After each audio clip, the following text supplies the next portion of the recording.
Have you heard about the MoonCancer class? You might be wondering how it fits into the vast universe of Fate Grand Order and Type Moon. Well, get ready, because this class carries a peculiar story, a mystery, and a role that goes far beyond the simple battle between heroes and villains. Today, we'll dive deep into this concept, unraveling the secrets behind the MoonCancers and their servants. So what makes this class so unique and enigmatic? Let's find out together. The MoonCancer class initially emerged as something out of conventional standards. Unlike traditional classes like Saber, Archer, or Lancer, the MoonCancers are figures that threaten the world of the moon. They are considered irregulars, beings that break away from the natural order of events, making them fascinating. The first manifestation of this class occurred with BB, a figure linked to the lunar cell, but its story goes much deeper. And the most intriguing question is, are these beings truly enemies of humanity, or are they here to play an even deeper role? BB was the first to shape this class by connecting Ganesha and Jinako Karagiri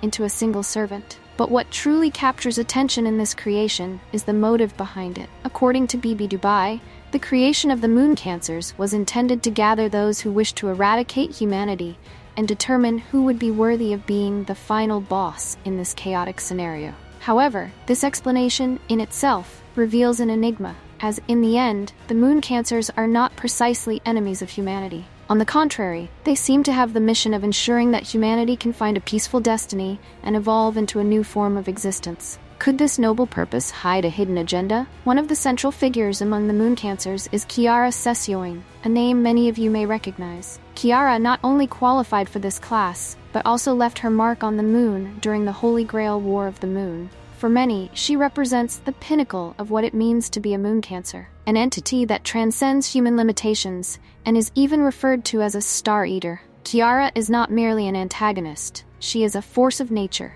a figure that transcends the concepts of good and evil and embraces something much more cosmic and transcendental. But is this absolute power what the MoonCancer class represents? Another important name is Arcueid Brunestud. Like Kiara, Arcueid gained her version of the MoonCancer class tarot card. But what makes these figures so special?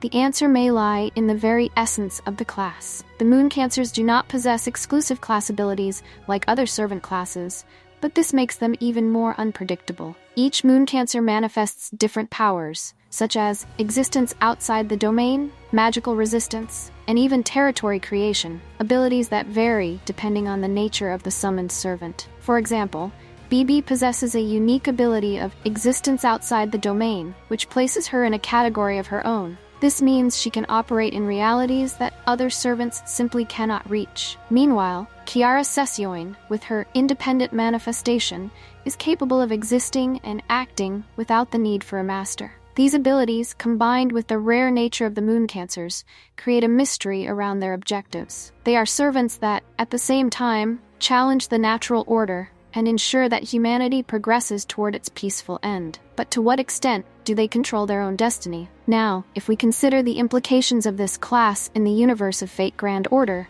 we cannot overlook the rarity and mystery surrounding them. The Chaldea Security Organization itself classifies the MoonCancers as a mysterious category. What makes this class so difficult to understand is the fact that they do not follow traditional rules. They are not simply warriors or mages summoned to fight for a wish. They are more than that. They are guardians of a much larger destiny, a destiny that involves the very evolution of humanity. The MoonCancers also possess interesting symbolism. The artwork of the tarot cards associated with them reflects their duality and complexity. For instance, the alternative artwork of Kiara Sessyoin and Arcueid Brunestud, created after their respective introductions in the game, brings unique symbolism that reinforces the transcendent nature of these servants. The presence of these cards reminds us that the MoonCancer class is not something fixed, but rather a fluid idea in constant evolution. So why was this class created? Is it merely a way to bring more chaos to the world of Fate Grand Order? Or is there a deeper, enigmatic purpose behind its existence? That's the big question hovering over the MoonCancers. They represent both the destruction and protection of humanity, a paradox that is still far from being completely unraveled. In the end, the MoonCancers are a class that,